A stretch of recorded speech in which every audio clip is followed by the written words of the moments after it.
Yo, what's up, guys? Welcome back to another episode of the Gamestate Podcast. We weren't with you last week. We kind of took a little break, a little mental health week, if you will. But we are back this week. We've got your news from last week and this week. We're going to cover it all for you today. We're also going to do a tier list today. We got a tier list of all the games that have been released up till now in 2023. Not games that are coming out later, the games only till now. We're going to rank them, put them on a tier list for you, and tell you what we think about them. We got your On This Day in Gaming. We're going to talk about Nintendo and its Black Friday / Christmas deals. We got Sony Pictures teaming up with Nintendo to put out a movie. We'll discuss what movie that is and what it entails later. We got big news with Bungie and some things going on with Sony that happened with the developer Bungie. Blizzcon happened last week. We were going to talk about it last week, but unfortunately, mental health week kicked in, and we didn't do a podcast last week. So we'll talk about everything that happened at Blizzcon. We're a little late on that news, but you're going to get the news anyways. Just force it down your throat. You're going to love it. You're going to like it. Too bad. We just a day or so ago, we got an announcement from Rockstar regarding one of its big titles that we're going to talk about. And as always, we'll have your game deals of the week. So how's it going, guys? We got TuneablePower, Made Wrecked, and GreaseMonkey with us. The whole crew is here this week. What's going on, guys? What's up, dude? Oh man, that week was great. So glad we took it. It was very relaxing. I got a good 12-hour nap. It's fantastic. That's a pretty good nap right there. Yeah, it's always good to take a little time off for yourself, But on this day in gaming, guys, not a lot. We only got 2 titles that this week we got a lot to talk about, so we tried to keep some of these other segments a little shorter. But on this day in gaming, we have 2 big titles, and big titles, I would say. 2002, we had WWE SmackDown. Shut Your Mouth was released on PS2, and I remember back in the day when the first SmackDown came out on the original PlayStation. Played the shit out of it, and I was a SmackDown fan from then on out, clear up to Here Comes the Pain, and then on. Shut Your Mouth, I think that was the first one on PS2, wasn't it? Wasn't it? Yeah, it was. No, Was it? Yeah, because I it was thought Shut it was Your Mouth, Here Comes the Pain, and then it started from the SmackDown versus Raw series afterwards. Yeah, that True. sounds about right. Was there a Know Your Role? Know Your Role was Or was on that PlayStation 1. Okay, that was the first one. Okay, that's the one I have the most memories of. Yeah, those games had such I don't know, the mechanics of the game just worked. It took a little bit from wrestling games had done in the past, but it made it more of an arcade feel, and it slapped. Those games slapped. If you haven't played any of the old SmackDown Oh, it was games, really good. you It had definitely- It was career the mode, introduction too. of the backstage brawls. They were, Yeah. again, really what started building Oh, up the series yeah, when man. you go backstage and start beating your fucking next friend, whatever wrestler they were at the time, beating their face off like a pop machine, and the pop would roll out, and then you could pick it up as a weapon and use it again to Yeah. smash it off their forehead. Yeah. That's when the hardcore matches and the hardcore title was a thing too. That was something new that WWE was doing at the time. Well, I guess back then was it WWE at that moment? Yeah, I think it was. Pretty sure. It was WWF still. It was Yeah. still WWF. They didn't Yeah. switch to WWE until I want to say 05, 06. Whenever Yeah. Here Comes the Pain, I think, came out, that was when they initially did the switch over. But yeah, WWE SmackDown, Shut Your Mouth, and if it's WWF SmackDown, Shut Your Mouth, shut your mouth. But 2012, guys, another big dick energy game came out. Call of Duty Black Ops 2 was released on this day. I played the hell out of it. A lot of people recall this as their favorite Call of Duty game, solely based on the zombies alone, I do believe. Yeah, it had some of the best maps ever. You had Kino der Toten, you had the moon, you had all not Verdansk, but the jungle map that was based around that area. And man, they were great games. Great games. I don't have much to say on it. I stopped playing the only Call of Duty Zombies I played was World at War, and I didn't really get into any of the other Call of Duty games after that. I'm never, not into the Call of Duty games. Just my thing, not my thing. He's not a shooter, man. He's not Nope, a shooter never guy. been. If you Straight guys out. catch me playing a shooter, man, check on me. There's something wrong. Shout out to all those Modern Warfare 3 players playing this week. For your Let's go. enjoying. Yeah, we got that out this week, guys. Hope you're all Yeah. enjoying it. I won't be. I won't. But that's really all we got for On This Day in Gaming. Sure, there were a lot of other little things that came out. A lot of them were in other countries and stuff. It wasn't specifically, United States or globally. But, that's it this week. So we're going to move on. Guys, Nintendo this past week has announced and started releasing their Black Friday and Christmas deals. And we got some bundles that are questionable and some that are kind of cool. One is actually just a new controller pack, just new Switch colored Joy-Cons. The Joy-Cons? Yeah, it's a Nintendo Switch. It comes with different colored Joy-Cons than normal. That's one of their bundles. Woo. Cost a lot more? No, not really. It's it's on sale for about the same price as the rest of the bundles, but that come without a game. But we also got one for Mario Kart. Mario Kart 8. Like that game's been out for what, a decade now? Yeah, it's been out pretty close. Wii U, so 10 Yeah. years. I feel like they picked some questionable games to make the bundles for this. I think Breath of the Wild was one of them too. Oh yeah, I saw Breath of the Wild Yeah, one. I'm why like, Breath of the Wild, not Tears of the Kingdom? That's what I was wondering.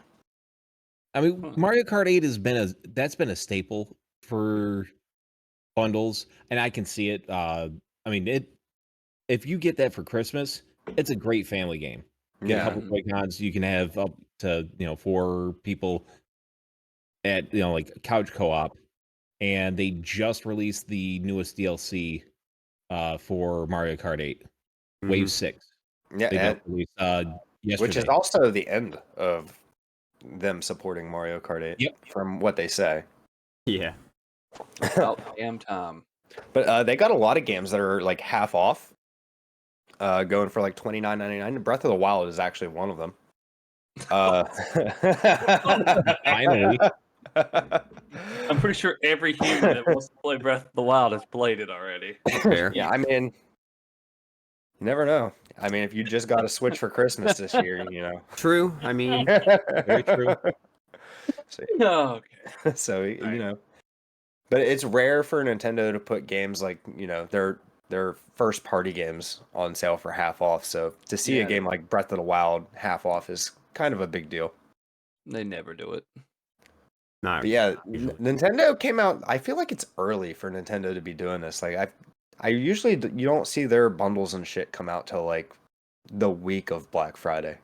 I actually think it's Yeah. a smarter play because everyone's going to be fighting to get something at Black Friday to push it out early. Again, all the parents that are like, all right, well, I've got this expendable money now in November rather than pushing to fucking get all of their Christmas shopping done in a week and a half during fucking Black Friday or before Christmas and then have nothing to get at that time. Probably a better play for the parents that are buying for the Christmas season, but for the people that are buying, like the player base that are older and can afford to buy their stuff that aren't children, might be the time to buy. Yeah, I could see that. And a lot of these deals aren't on the digital store yet. Like if you go on the eShop, you're not going to find Breath of the Wild at 50% off right now. A lot of it's like in-store purchase stuff, like the actual physical copy of the game. But I think it is interesting that they're putting out their deals this early, and the bundles they've picked are kind of strange this year. Normally, Nintendo usually picks some of their newer games to put in the bundles, but this year, they're going with some that are, better selling games from the past, which is not I could see Mario Kart 8, but Breath of the Wild's a weird one. It's also online order, right? Like for a lot of these things are going to be online purchases. Yeah. So I mean, if you're buying it from the store and you have to wait for shipping before Christmas, I think that's probably an intelligent play to try and get it to your house before the Christmas season as well. Yeah. 100%. Yeah, I've seen a large change in parents with Christmas shopping where they're shopping like 2 months early. Like they're really on top of that now. The whole Black Friday going to a physical store for the doorbuster stuff, that's a dying thing. Yeah. It is. Yeah. Especially when you can do most of it online now. Yeah, I mean, I've already started. I've already got half of my son's done, so it's. See, when I was younger, Or when I was a kid, my parents would they would start Christmas shopping in like April. Yeah. I've seen that. Yeah. And they would pick up stuff all year for me and my sister. And then like when Black Friday came around, my mom and my grandma would go out that one day and they'd pick up whatever was left they wanted to get, which usually wasn't probably that much. They already done most of their shopping throughout the year. I think those days are done and gone, and I think everybody just waits for Black Friday now and they're on their phones online, just like Christmas Waiting is for done. those deal busters. Christmas It all is done. comes in the mail, and they're done deal. Yeah. So you couldn't have done that with us when we were kids. We would have just opened the fucking mail. Damn right. I'm like, yeah, look at this stupid Nintendo. Hell yeah. It was different back then. But yeah, Nintendo's Sony is actually about to put theirs on too. I do believe the Sony bundles are coming out soon. But speaking of Sony, moving on to Sony Pictures. Not Sony Entertainment Gaming wise. This is Sony Pictures, the movie / film division of Sony, is teaming up with Nintendo for a new Zelda movie. Why? Exactly. Why? I think if you look at how well the Mario movie did, I feel like maybe Nintendo's thinking we can capitalize off the rush we got from that. I don't see it doing as well as Mario though. No, I don't see it. I don't see it doing as well as Mario. Honestly, if you look at Sony Pictures' track record, not been the greatest. It has not. No. I mean, they have done a lot of the video game movies in the past. They have. And well, let's be honest, a lot of the video game movies of the past They're lackluster. They're lackluster. And a live action Zelda. Yeah. With him talking. Hey, well, from what I've seen, it's not completely live action. Most of it's CG. Whether it be CG or live action, my problem is it's Zelda. I have to quote, none of it's official content that I've seen. So like they've not released any official like footage of what it's gonna be. But like from what I've seen, what they're speculating, it's gonna be a CG-esque almost like Sonic, like where the characters are CG and the real world's behind it. No, it's almost like the Mario movie, almost, but probably with higher, more. Oh, like a mixture, higher res. Yeah, more realistic backgrounds and stuff like that. See, but none of it's official. It's just been announced that they're partnering with Sony Pictures. So I'm not sure what we're gonna get or if they've even started working on it.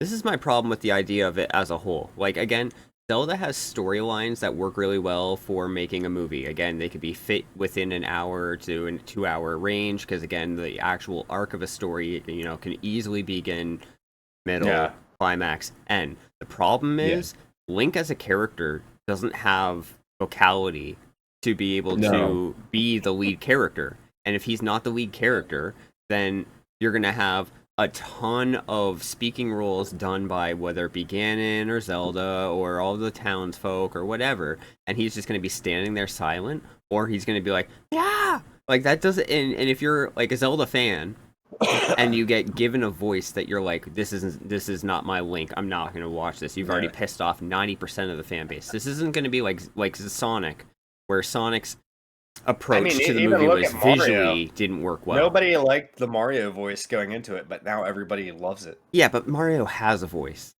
I get that, but like, I'm just saying, like, say they pick a voice actor for Link's voice, and people don't like. Well, that's not what I think Link should sound like.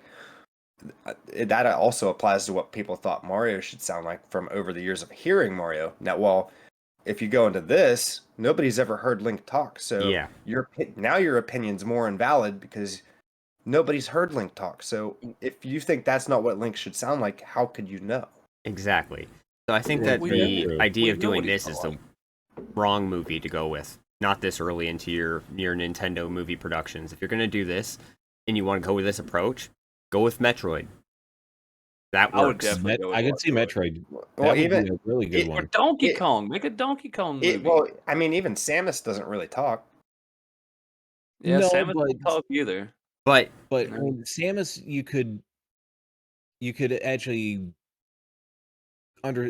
you could just see her talking and conversing a little bit more, because the way that with Metroid, that whole storyline, there's not a lot of dialogue, like conversation that's involves Samus, so there's not a preconceived notion of this is a silent character. But with It's Zelda, kinda what they- everyone's talking to Link, but it's the act of not having Link talk back, not having Link say anything during the game, not having the choice of dialogue you're going to choose. Yeah. And then you're going to put him in a role where he does? Like, that doesn't really work to me. Again, if you look at, like, other movies, like video game movies, Doom, it didn't need to. I think it could work in a sense if they did it right. It would be a big challenge and a hurdle to overcome. They would have to find a way to do it correctly. It would be it's a big gamble. Yeah. Yeah. It's not that it couldn't work. It would just be hard to make it work. Unless you're going to take the Because approach... don't get me wrong, I would love to see a Zelda movie do well, or just one that's made correctly and it does do well. Because I'm a huge Zelda fan. I would watch it, even if it was horrible. I'd probably still watch it. To be honest. Yeah, you're right. I could see if they made Link where he still kind of keeps more of the stoic, not talking much. I mean, yes, he's a lead, so usually the leads have a lot of lines. But if they do it in the way where they've already established at least with Breath of the Wild and Tears of the Kingdom lore, where the reason why he doesn't talk much is because of his preconceived notion that he needs to be strong, and so he doesn't really speak out to solidify that strong image. If we go along that route, Stoicism. I could see it. Yeah, it's more along the lines of like stoicism and just like he doesn't need to talk to prove that he is valid. Yeah. It depends on how they do it. I think there is a correct way to do it. I don't know what that correct way would be, but I think there is a way you could pull it off. It's just a hurdle. We'll Large see. hurdle. We'll see when it comes out. Mm. But yeah, Sony Pictures, Nintendo, they're planning a Zelda movie. Don't know when that'll come out. That could be actually years from now. I don't even know if they've started working on it, but there's talks. So on to some more Sony stuff. Sony owns a developer called Bungie, and Bungie is in a little bit of trouble right now. Last week they had to lay off over 100 employees based on the fact that they are 45% below what sales and revenue was supposed to be. And Bungie is the company that helped make World of Warcraft. Well, some of the people that are in Bungie came from World of Warcraft. They don't work for Blizzard anymore. They also have people from the actual Sony team that work for Bungie, and a lot of the people that got laid off were people who have been there for a long time, and it's all based off of them not meeting Sony's expectations. And their big title is, well, right now they're kind of literally just resting their laurels on Destiny. Let me tell you the problem. Let me tell you why they're losing so much money. And that's because I'm a avid Destiny player since day one, thousands and thousands of hours, and Lack of content. it's not really the lack of content. There's plenty to do in the game right now. It's the Eververse. When they first came out with that Eververse system where you could buy stuff, people started falling off right there because they got the trust was like, they're just going to continue, and then they made you buy keys to do dungeons. Certain dungeons you have to like purchase a key. And I'm not spending $5 to do one dungeon. You can kiss my ass. But there's stuff locked behind that. So now you're locking stuff behind a paywall. Yeah, And that's never good. Most games, people off. most games fall off when you do that. And yes, the lack of content. Now, since this happened, the new expansion supposed to came out, the final shape supposed to come out in February. Now it's been pushed back to June. So now Oh. we got a season Wow. Wait, it got pushed back again? to June. So now we got a season, the new season that's coming out in a couple weeks is going to have to last 7 months. Yeah. How are you going to make one season last 7 months? It's just not going to happen. And your player No. base is going to go, "Pew," That's crazy. and crash and true. burn. I think that It's just, there's also like a lot of disrespect to the initial buyer base for Destiny 2, because like I bought Destiny 2 before it was free to play and it was still on within more or less Blizzard's hands. I hate to interrupt real quick. I made a boo-boo earlier. I said World of Warcraft when I meant Halo. I'm Halo. sorry. Yeah, I I was about was to like say, that I was a was weird one, but okay, I'll take it on the chin. That's all right. I meant Halo, guys. It just popped in my head that I said that. I was like, I'm an idiot. But like, as someone that purchased the game, again, you're expecting that yes, there'll be DLCs, but you're still gonna have the ability to kind of get into a lot of the main campaign loop, or at least a lot of the the stuff that you were playing with when you bought the game. And then once they went over to Sony after the purchase of the company, there was a lot of content that you would have had that was no longer available. There was also a lot of content that if you paid for it was no longer going to be able to be, again, resurfaced unless you were to spend more money within battle passes to get more materials to unlock guns that you had already previously had. And then you're also, like, again, behind additional paywalls for each individual DLC to get specific subclasses, different abilities that you don't have that are extremely overpowered compared to the ones that do come out in the initial game. So if you play multiplayer, then you're getting your ass handed to you time and time again. And again, it pushes a lot of the initial player base. So if you bought the game and you come back and revisit it like after 6-7 months, you're like, I'm not going to play this. I can't get anywhere. I'm not spending more money to get what I already had. And then to be in a position like you said, Tunes, where you're like, oh, I'm going to sit 7 months and have nothing new to do. Like, Yeah. And, That's and where the other thing I is said lack of $10 a content. season. And the seasons are $10 a piece. So every time a new season comes out, it's $10. $10, and that's not including, like, if you want to get all the seasons in the expansion, it's like $100. Yeah.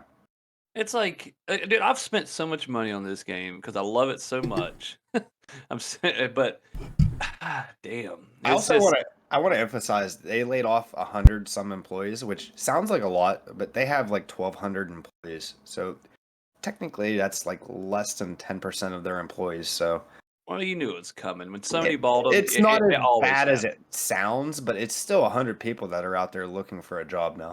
Because don't think that there's going to be Activision and Blizzard people that are going to be canned too now. Microsoft's going to go in there and slim the fat, and you're going to see 400, 500 employees from Activision Blizzard gone.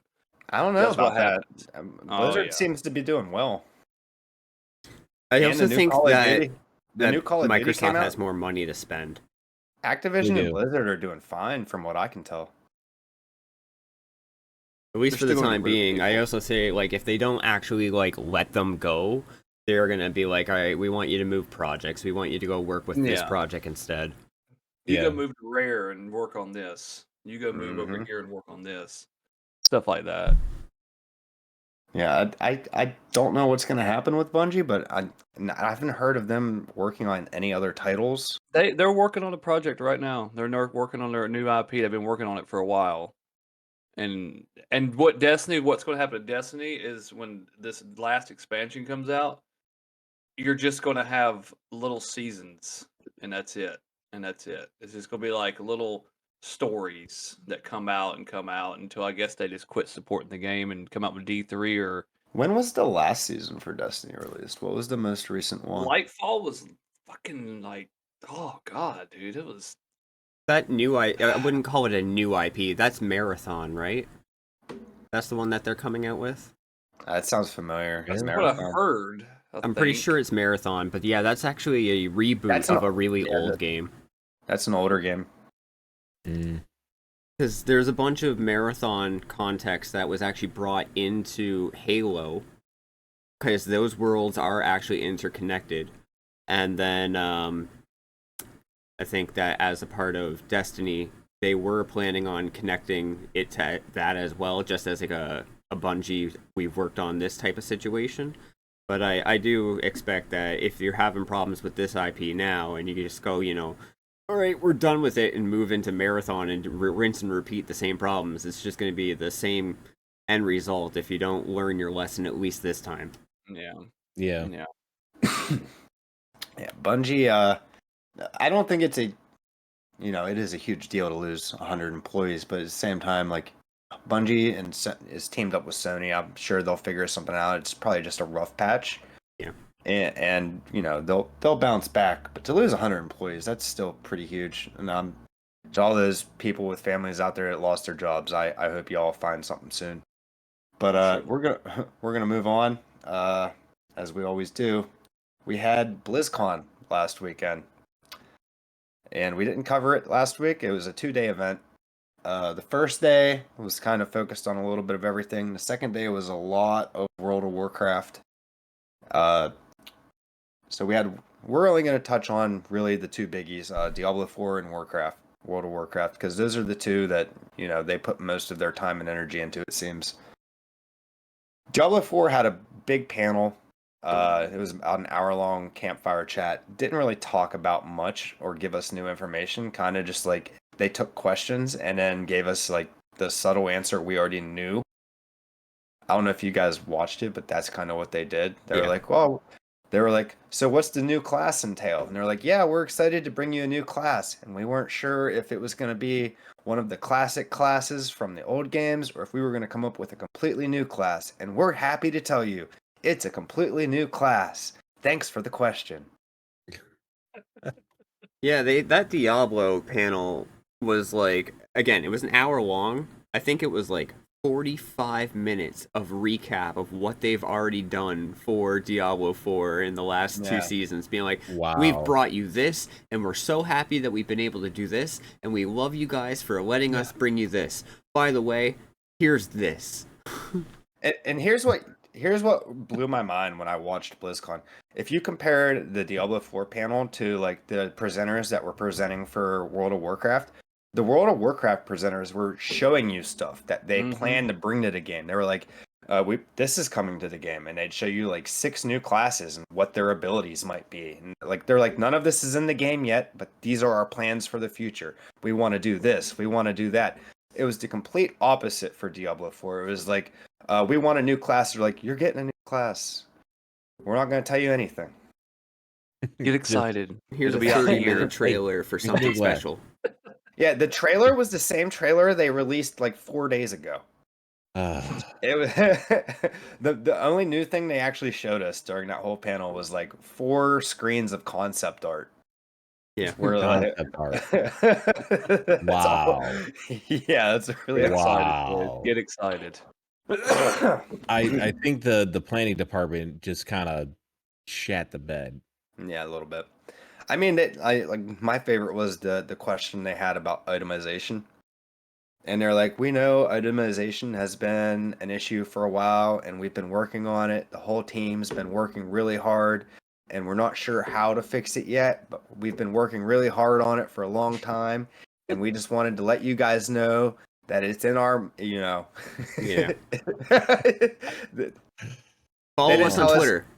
They didn't tell us how they're going to fix it, what their ideas might be to fix it. Nothing. They have no idea. That's why. Yeah. Wow. It sounds like a 6th grader when you're asking them if they've finished their book report. Yeah. But And they're trying to explain to their parent, they're like, that, they were playing video games or something. Their parents like, oh, well, how's that report going? I did this and I did that, and I had this little thing here. Straight up same energy. Yeah. It really was. They got caught messing around, and they're like, and they're trying to explain themselves right now.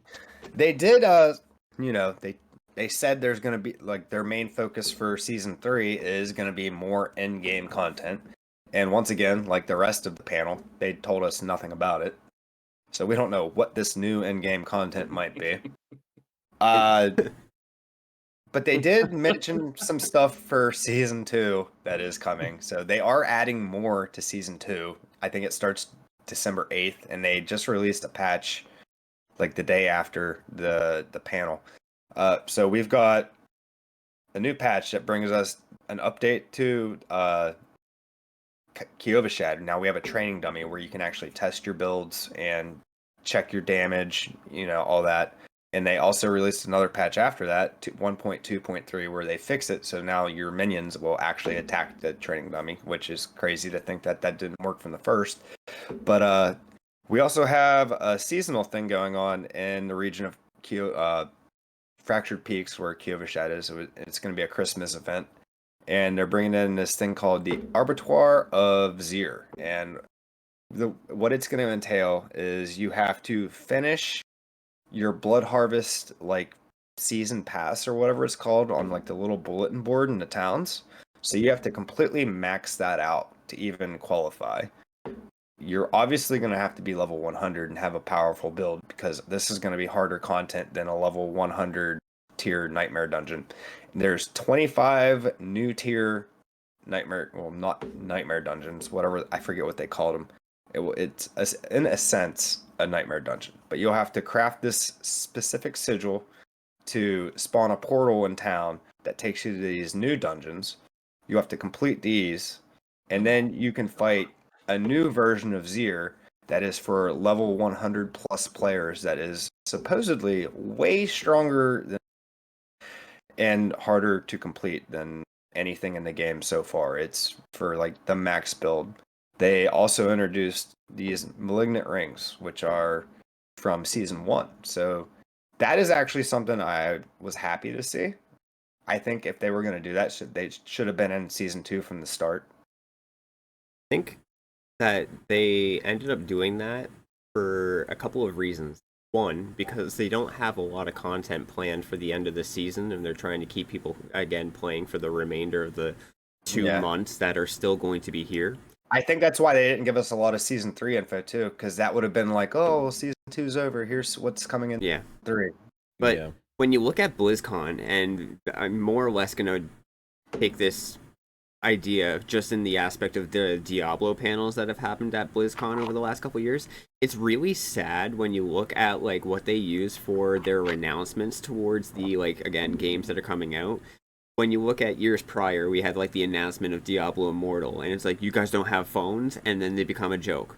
And then you look at the end of this panel for the announcement for the expansion pass, or whatever you want to call it, for the next expansion of Diablo 4, and they're like, alright, so guys, get ready. Check this 30-second trailer where it tells you you're not getting this trailer or this gameplay until next year. Not just next year, not like early next year, not like midpoint, like end of 2024. Like, okay. I would have rather than, like, I get why they didn't talk about season 3, because they didn't want to come out on a panel, not even halfway through season 2 and like talk about a bunch of stuff for season 3. Because what'll happen is everybody will just drop season 2 and wait for season 3. Did that. Yeah. I get it, but then you got to give us, tidbits, a little bit, something to be like. All they really talked about during was the leaderboard system, which they did go into, a little detail. But other than that, they didn't say anything else about season 3, other than the fact that it is the season of the orange squiggly text. But they wouldn't even say what the name of the season was. Yeah. But we also had some big stuff for World of Warcraft. They're kind of going back in time in a sense. They went back to like the original World of Warcraft, and they're working their way back through with some of the newer mechanics and stuff from the game coming back into the earlier days of World of Warcraft, and really putting a spin on what the game used to be and what it is now. And a lot of people are logging back on. It's really popular right now. Yeah, I got quite a few friends who they loved playing Classic, and then with they call the Path of Discovery is what they call their seasons.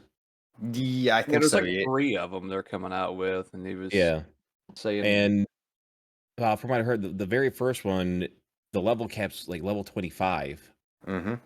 And then they'll have like a brand new, I think Black Phantom's Deeps, like one of the raids where you'll actually be doing like that end tier raid, and then the next Path of Discovery they'll increase the level cap again, Yeah. but then they'll have a whole new set of raids, new like battle mechanics and everything, which I think is kind of cool that they are going back to that and kind of bringing new blood into content that they already have.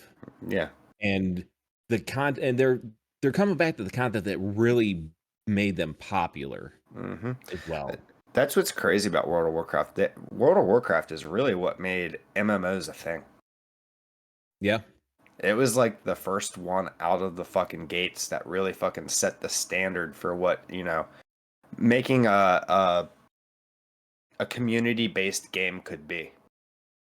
There were some other ones that came out before it, but WoW definitely brought it mainstream. It set the standard. The only other game that even came close was RuneScape. Yep. Ultima Online was another one that was interesting, but it paled in comparison to what WoW did. Yeah, I never played WoW, and it's not because I'm not interested in it, because it seems like it's something I would probably enjoy. I'm a big fan of RPGs and, raids. Like, I'd probably be all about it. And the reason I think I never bought it is, one, it's subscription based. I don't want to pay $15 a month to play a game. And two, I'm terrified that I'm going to get addicted to it. Terrified. I know I will. I know if I pay that subscription, I'm going to end up paying it every month, and I'm going to be playing WoW for the next 2 years, 3 years, 40 years of my life. And I don't want to do that. I don't know if they still have it, but I know that later on they had it where you could use in-game gold. If you farmed enough in-game gold, you could essentially pay for your subscription for the game through in-game gold. I didn't know about that. I know it was not I've at heard first. gold is hard to come by in that game. It can be a pain. I used to play WoW back in the day. I picked it up for Burning Crusade. Played for a little bit, but then I lost interest, mainly because when I was playing, a couple of friends like, "Oh yeah, come play with us, and we'll play together." And I would get on. I'd try to get level. I mean, they were already max level. They were doing battlegrounds and the PvP stuff, and I'm trying to do the questing. And at first, they're like, "Oh yeah," they kind of just ran me through stuff to get me leveled up, but then they got tired of trying to power level me, and they went back to doing the battleground stuff. And then I'm trying to go through the They just left you dungeons and behind. instances, and with those games, those dungeons, those instances, you have to be with a party. Yeah, because you can't solo them. Yeah, even like a lot of the content in that game is party based. Like if you're not in a party, what are you doing? You're gonna fail. 100%. There's a couple classes that you can do more with, but it's very unforgiving. It's one of those games where you need your healer. You need that person buffing everybody. You need the damage dealer. You need all the classes working together to take down a dungeon or a boss. Or I mean, even the raids. Most of the raids you see of that game, like if you watch any YouTuber or any video, it's usually 50 people doing that raid boss at once. It's never like a team of 3 or 4, ever. No, not the big end tier stuff. No, end tier, you're looking at the 40-50 man raids, and some of those guilds get crazy into it. I know how crazy becomes they a get. job. Like some of those guilds, it's literally you have to be on and do a certain amount every day. Some of those guilds make you give them in-game currency. Like I watched a video, I think it was I can't remember the guy's name, but Asmongold was reacting to his video, and it was some streamer who wasn't taking it seriously. He was just goofing around with this guild, they made him pay like $50 plus, so much gold in game as like a down payment, and he had to wear a certain thing at all times in game to represent that guild, and like he had to do all stuff every week, and he had to be present for the raids on this day and this day at this time. Like it was like you had to plan your whole life around it, and your actual like expenses around it. Like I was like, Jesus Christ, they take this serious. Yeah, the top guilds. Yeah, gets crazy for somebody who. And the funny thing is, the guy that has Gold, he was just trolling the whole time. He had no intention of doing any of this stuff. Like they actually interviewed him and were asking him questions like about the game. It was like, "Have you done your blah blah blahs?" Nah, I plan on doing them tonight. Well, you have to get those done before you. It's like, geez. Meanwhile, you got somebody like me who wouldn't normally play that game. I'd go in at like level 4 and be like, Leroy Jenkins, and fuck the entire thing for everybody. But yeah, Blizzard, I think their whole BlizzCon event was overall a success. They announced some stuff for Overwatch too. A lot of it was just like skins and like new content coming to the game. Nothing crazy. Other than like I think St. Thomas skin. That caught my interest. I'm a anime guy. But we're gonna move on, guys. We're gonna do a tier list for you guys this week, and we're gonna do it on games that were released in 2023 from January until now. And we've got a little list of them here. There's 2, 3, 4, 5, 6, 7, 8, 9, 10, 11. We got 12 games. We're gonna list them for you. Yeah, what we're gonna do is we're all gonna give our quick opinion. We're gonna try to keep it, minute or so a piece for each game. Real quick, what's your tier and why. We're not gonna argue about it. It's based on your opinion, how much you like the game. Yeah, we're gonna try. Guys, we'll try our best. I'm going to argue my ass off. We're going to try. It's based on your opinion, what you think of it, where it ranks, whether you played it or not.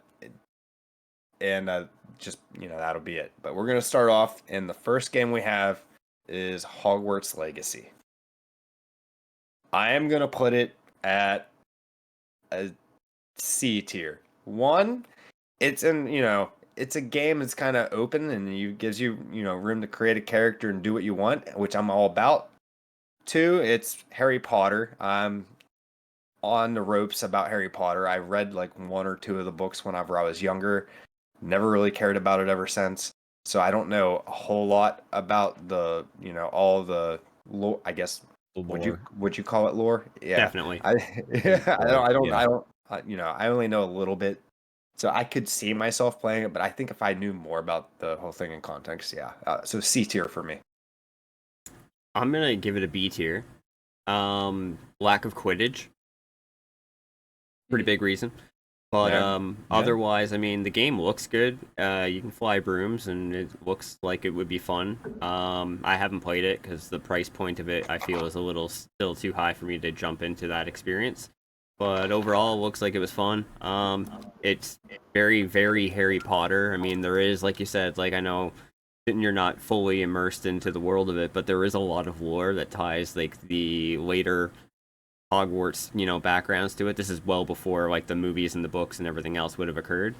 But Hogwarts, if you like magic, you like flying brooms, and you like throwing spells, looks like it's fun. I'll give it a B. All right, you got a C and a B. I'll give it a B. It's Harry Potter. I love Harry Potter. Cool stuff. I haven't played it. Probably never will. But it looks fun. For everybody enjoys it. So B. Have a good day. All right. Short, simple, to the point. I like it. I'm gonna give it a B. As far as the Harry Potter games, it's probably like the best for the Harry Potter games. Just because you can go through and it gives you you can actually have the whole going through school. You're not following just the books. No. So you have the ability to explore a little bit more. But there are some issues. I know when it first came out, there were quite a few bugs that people were having issues with, but overall, it looks like a fun game. I haven't played it. My wife has it, though she hasn't played it yet. But overall, I think it'll be fun for those who are real diehard fans. All right, so I'd say overall that's a B tier game. Yeah. All right, moving on. Next game, Redfall. How low is the tier list going this? We're gonna go S to D. All right, so I'm gonna give it an F. All right, so Again, so it's just like when I watched you guys play it, again, any game, and I'm basing this on release. I don't care how many updates since then have come out. Again, I'm basing it on what it came out as, what I seen it as. Finger guns blazing, vampires not attacking, punch them once and they get like stunned and stand there, or you get punched once and you stand there, falling through the map. Yeah, not a great first-person shooting experience as far as I'm concerned. I'm gonna go ahead and agree with Mate on this. I also give it a D tier. All these same exact reasons. Plus, I don't like shooters. I'm gonna 100% give it a D on release. The game was a half-made, complete train wreck. But after 20 gigs of updates, it's a C plus now. All right, we'll go C then. I'm gonna go with a D. D. All right, and it's a D game. I think we've given enough reasons why it's on the D tier. Finger It was a pile of shit. Let's be honest. It was a giant duffel bag of crap. Yeah. All right, next game, Tears of the Kingdom. I'm gonna go ahead and put this one at S. It took everything Breath of the Wild did it better. New building mechanic, which a lot of us didn't think we were gonna like at first, but fell in love with. It made the dungeons way more fun. S tier game. A little bit more story, especially with the teardrops. Great game, loved it. I would probably go back and play it again now that it's been a while. Again, basing it on release, don't know how it's affected by, patches and updates, but also giving it an S tier. Overall, story mode and character design were really, really good on this title, and duplication glitch is a SSS plus tier, so yeah. That's such a time saver. We did not beat the game with the duplication glitch, just to let that be known. You don't need it.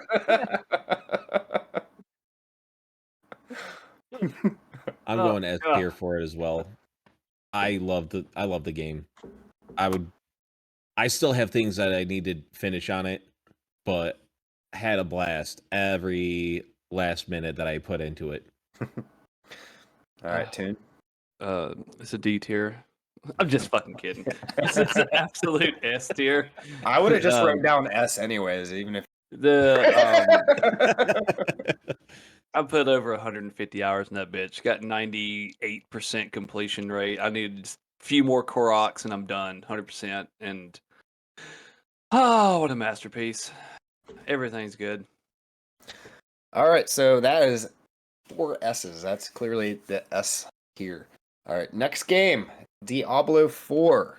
Who would like to start? I love it. I'm gonna give it a B.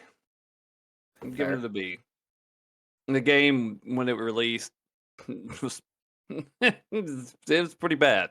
Pretty bad shape. It wasn't complete either. Nope. It was a 3/4 complete game. That is a completely fair statement. Yeah. And it will never get an S tier because of that. So B. Game's fun. Through level 50, 60, I have fun. But after that, I get bored and I'm done with it. I'm going to give it an A based off my just, nostalgic love for Diablo games and the way they work and the way they play. I just love that style of game. I agree with Toon and the fact that it came out unfinished. I feel like I feel like it still should be in the oven. I don't think they're done with it. I think they're still finishing the game they hadn't, they wanted to release. I don't think it's done. So I'm going to give it an A.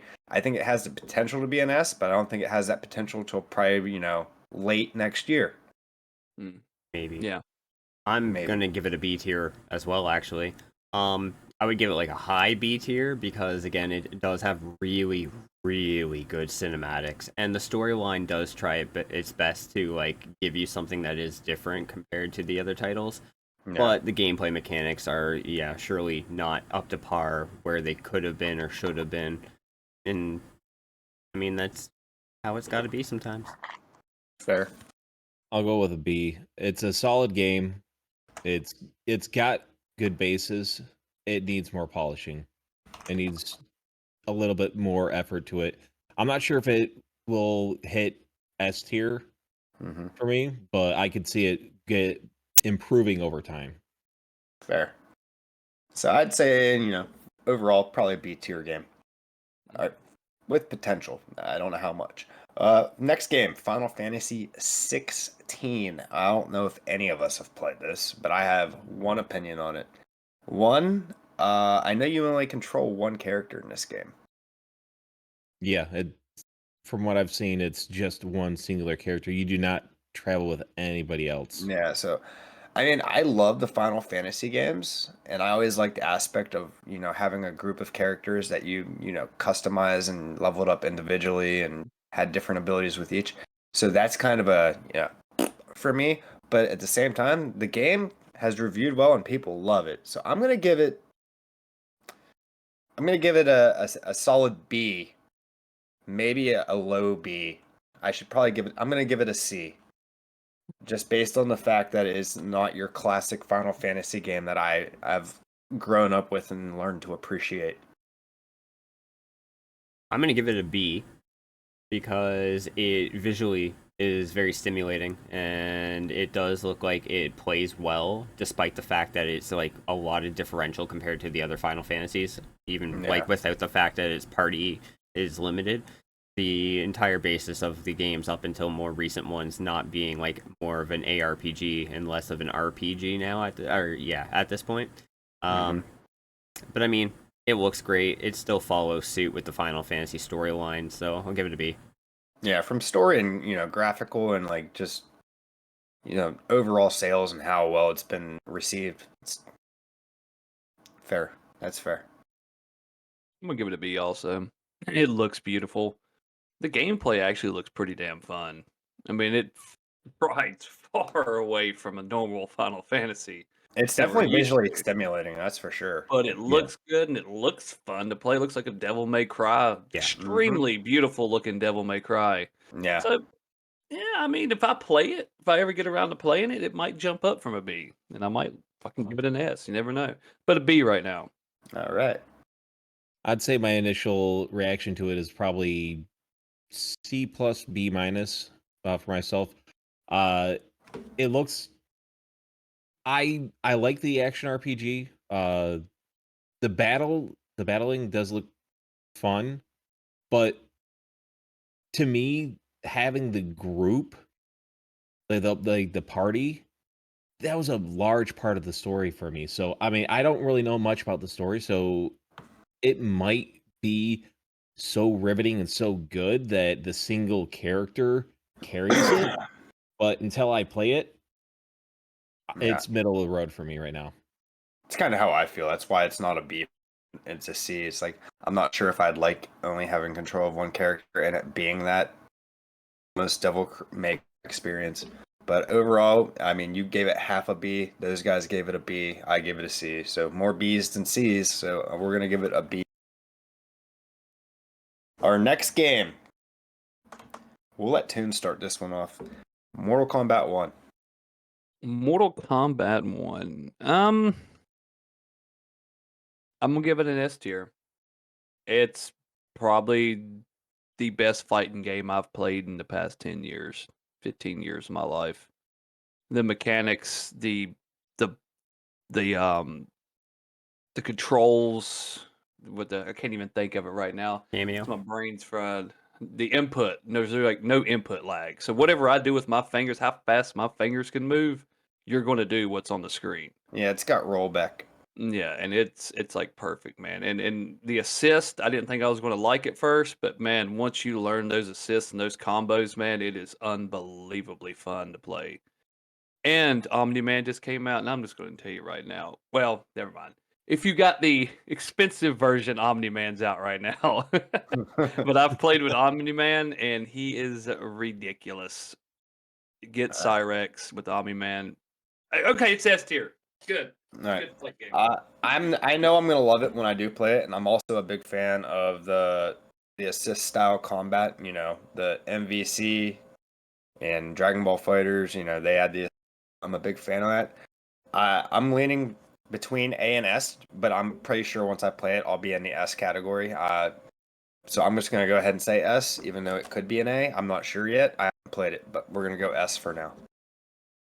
I'm going with A. I do like, again, the assists. Again, it plays more like a Dragon Ball Fighters, which is good for, again, like you said, me and you, Nick, would appreciate that. Combos. I love the combos you can get with assists. Awesome storyline. I've seen it through various videos, so I've already spoiled the entirety of it for myself. But awesome story. And again, the fatalities are absolutely gruesome. The only reason it's not getting an S tier is because it's not Killer Instinct 2.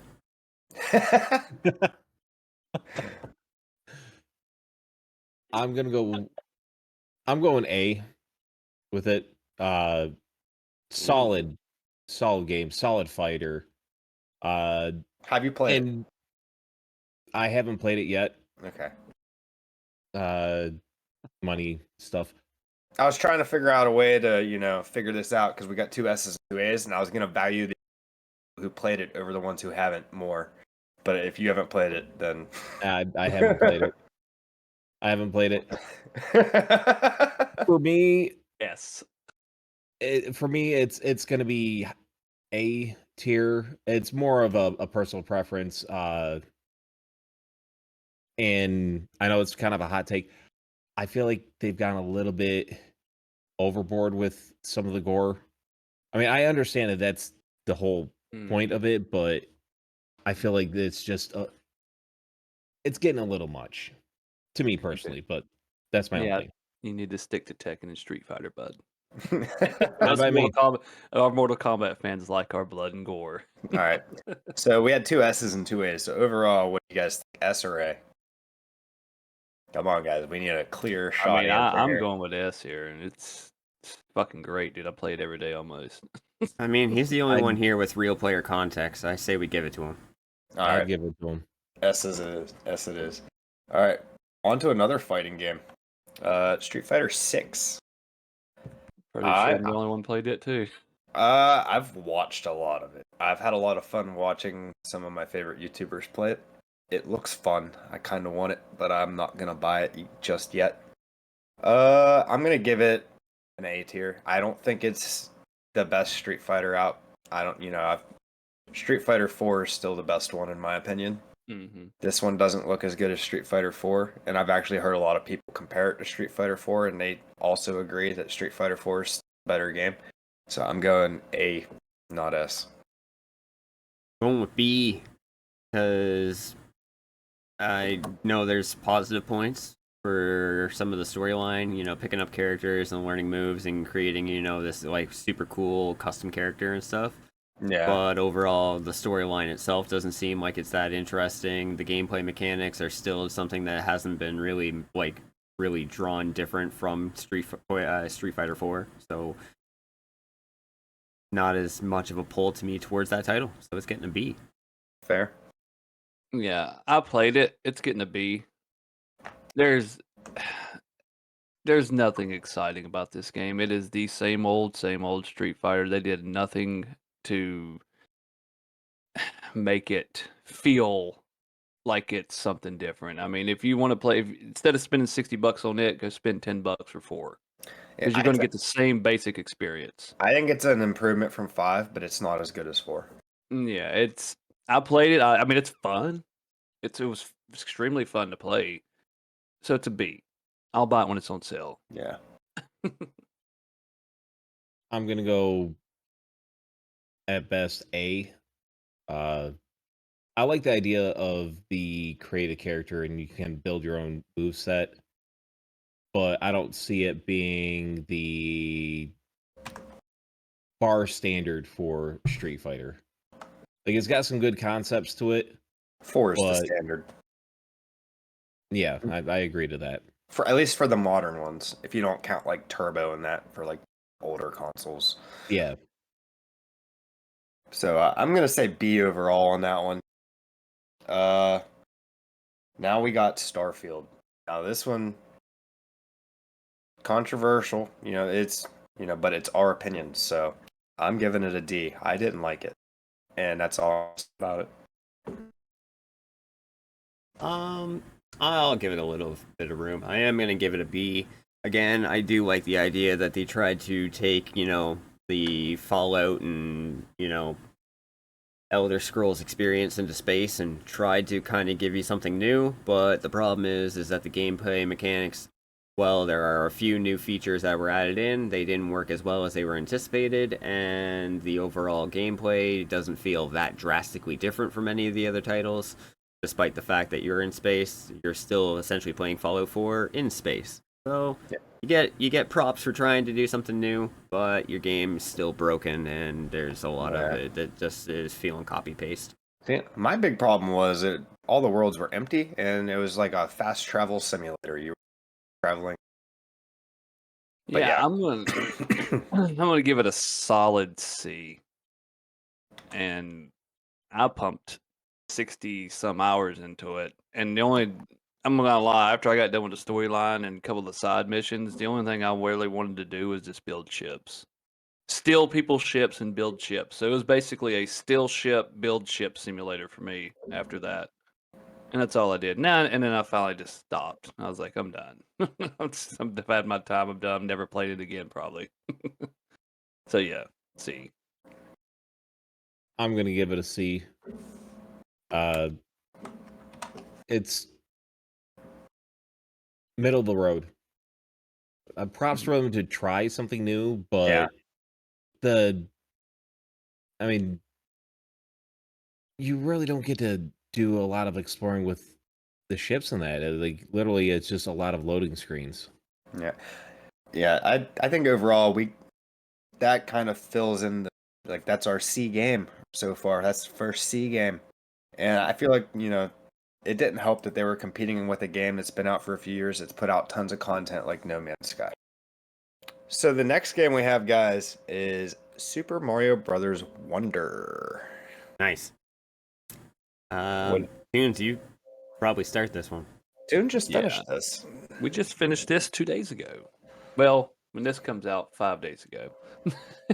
But that's going to be a 100% S tier.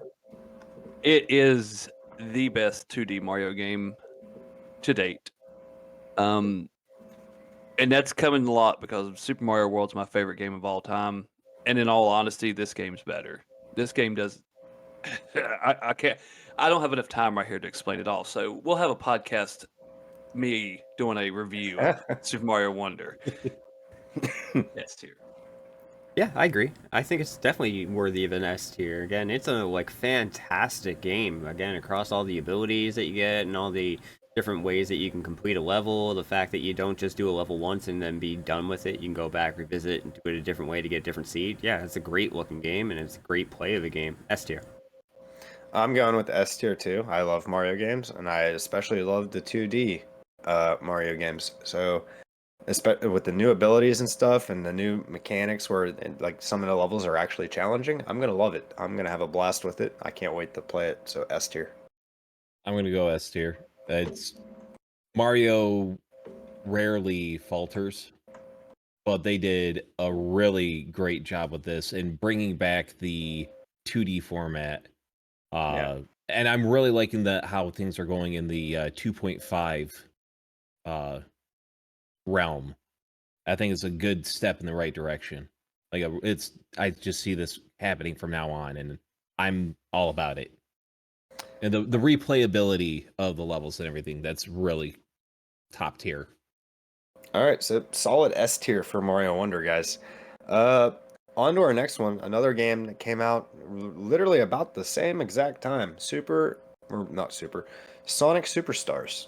I'm gonna go ahead and give this one an A tier. One, because I like Sonic games, but they've never been a real priority for me. If I have one, I'll play it. otherwise I don't really, go out of my way to get it. So A for me. They are fun though. I do enjoy them when I do play them. Yeah, you go for it. You go for it. Go ahead. No, go ahead, Rick. Go ahead. I'm gonna give it an S tier, man. As far as Sonic games go, man, this looks awesome compared to like basically anything else that's come out from Sonic in years. I mean, I know a lot of people like have their heart set on 1, 2, or Mania, but this game looks like it's like again a page out of all of them, and then having all the character designs and just being able to kind of like enjoy the boss fights. They're not like cheesable all the time. You can like again get killed pretty easily, and the make interesting mechanics for the level design. Yeah, it's getting an S tier. This is the best Sonic 2D game made. Just like Mario Wonder, Sonic Superstars is the best 2D. Not only because the levels are infinitely replayable. There is ridiculous amount of ways you can go in this game to beat each stage. The bosses are actual 3 stages of bosses where you gotta do different mechanics for them. You can actually change your costume on your characters and unlock those.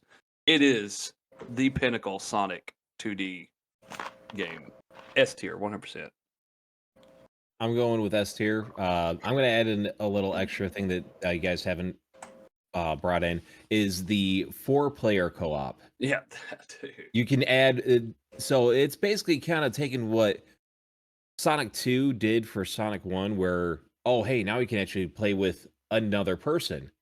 Now you have 3 other friends that you can play with and go co-op and everything. And I know that there are certain areas that you have to have a certain character to access, which is really cool. Where it gives you more ways to explore the map, explore the levels, and it gives you that replayability. And you got to beat it 3 times to get the real ending. So 3 playthroughs. Right. All right, so overall, I think that puts Sonic Superstars in the S tier with Mario Wonder and Tears of the Kingdom, once again proving that Nintendo has killed it this year. And we're going to move on to our next game, Baldur's Gate 3. And I haven't played this, and I'm not sure any of us have. I do love myself a turn-based RPG, and this seems to be a very, very popular and well-received one. And from what I've watched and seen of it, I think I would probably have to give it an S tier. It looks like it's right up my alley. There's a lot to it. There's a lot of mechanics and things. It's the RPG lover's dream. It really is. Yeah, I'm going S tier. As a avid D&D player, tabletop RPG player, this is literally just a computerization of what you would actually be playing at a table with a DM and everything. It's the most faithful adaptation to an actual tabletop campaign and everything, and the customization that you can have with your character, the classes that you take, the options that they give you. Yeah, there's just so much for it. S tier. It's an RPG lover's dream. Mm-hmm. Yeah, I'd give it an S tier as well. Again, from all the gameplay that I've seen from popular streamers, again, friends that have been playing it, I've seen so many instances of moments where like it draws me back to playing D&D with friends and having like these experiences where it's not always super serious, but it's also not just like always a laughable thing either. It's a really good balance between the two. You have all these options of dialogue and the luck roll chances and everything else that comes along with a D&D game. It's just, again, really what you would want to play as somebody who wants to have this enriching experience where, yes, you can choose what you want to do, but there's not always going to be that 100%, chance it's going to happen for you. Like, it's so much variable to it. So yeah, S tier. Good. Yeah, it's an S tier. Like, whenever I get my backlog done and I have time to dive into this. It's a hefty backlog you got. Let's not talk about that. I think we all have hefty backlogs. Whenever it's done and I got a solid another 150 hours to pump into a game, We're going to dive into her. 'Cause she looks fun. I'm going to create the most craziest characters and shit. It's going to be crazy. All right, so that's the only other S tier we've had so far. We're gonna dive into our last game, which is Spider-Man 2, it came out not too long ago. Man, I want to give it an S tier. Like, I really want to give it an S tier. The gameplay mechanics look really great. The storyline is really great. The ability to load into the spots and not have a loading screen. It is instantaneous travel. The different mechanics that are brought about from different characters. The arching villains that are all there. It screams S.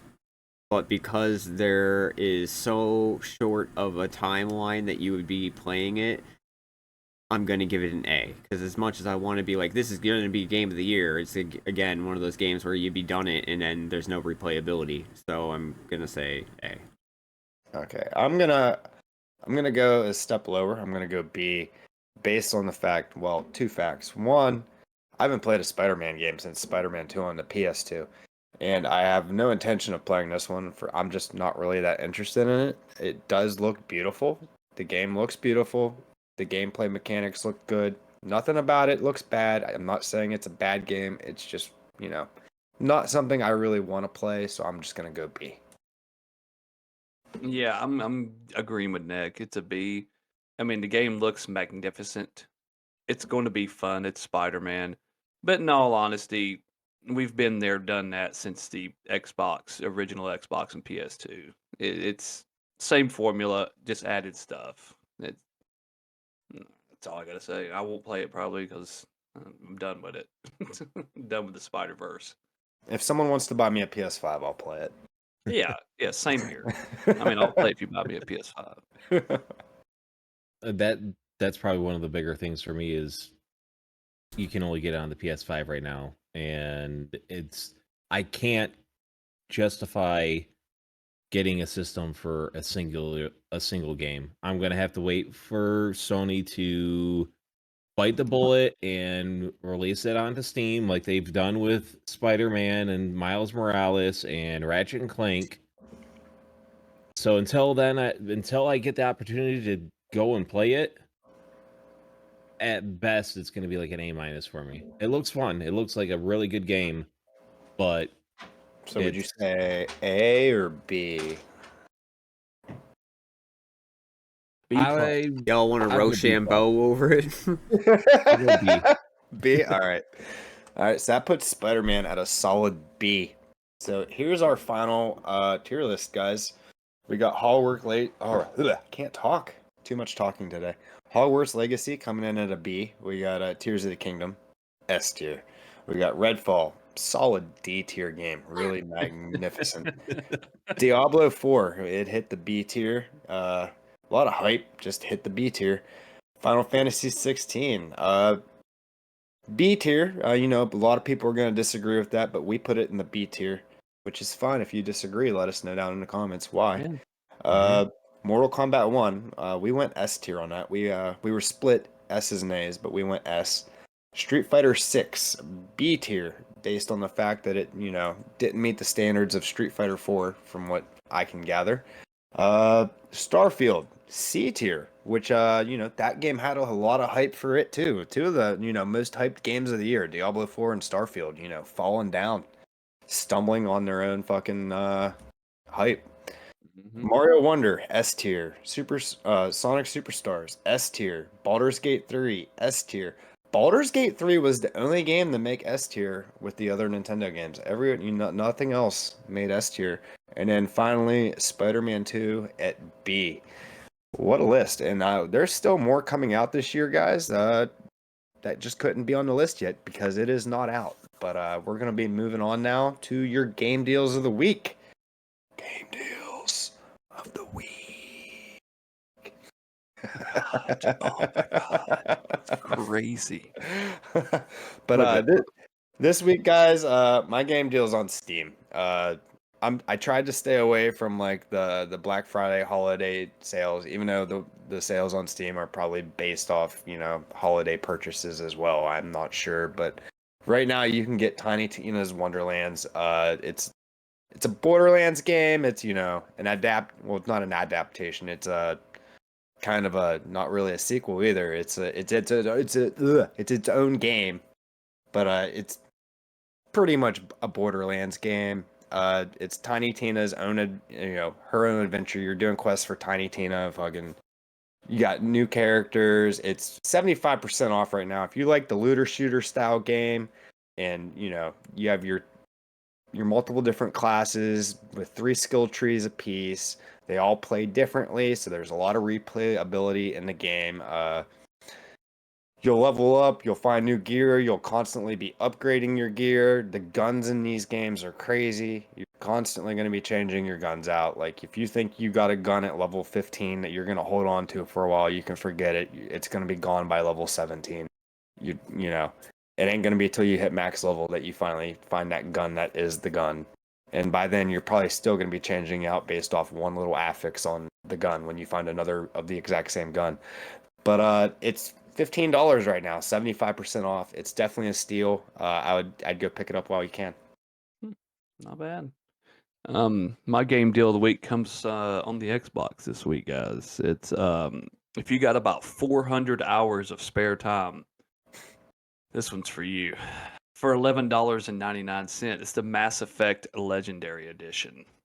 So you get Mass Effect 1, 2, and 3 that have been remastered to 4K Ultra HD. I mean, it's Mass Effect.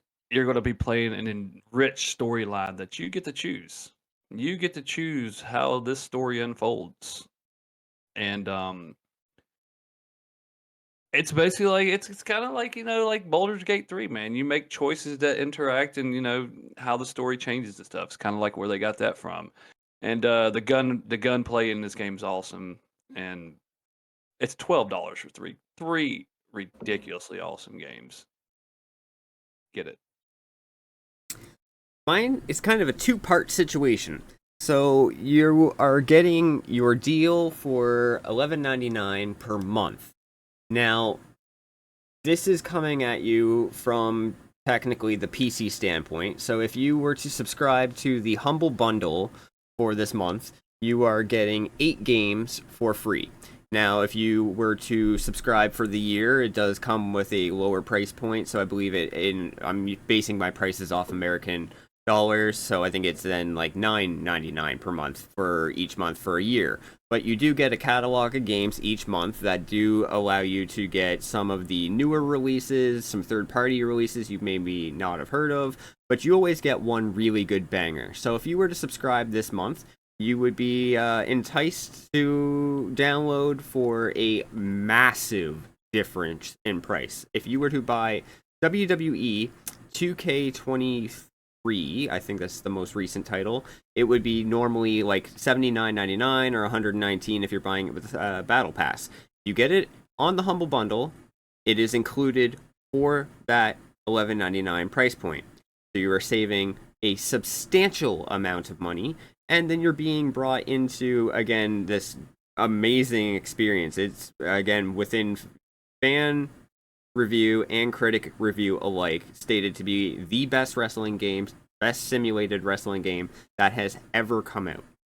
And, as we were talking about the more arcade style with Shut Your Mouth earlier, if you want to, take it to the next level and build up in general manager mode, have a career mode, download dozens and dozens and dozens of created, characters, whether they're anime characters or video game characters or YouTubers, pay attention to that one in the future, then you would be able to, put together your own league of wrestling with your own logos, your own, whatever you want to do. You can really put your mark on the wrestling, industry by creating something real special, and it comes with all the fun legacy items, wrestlers, modes of all the games prior to it.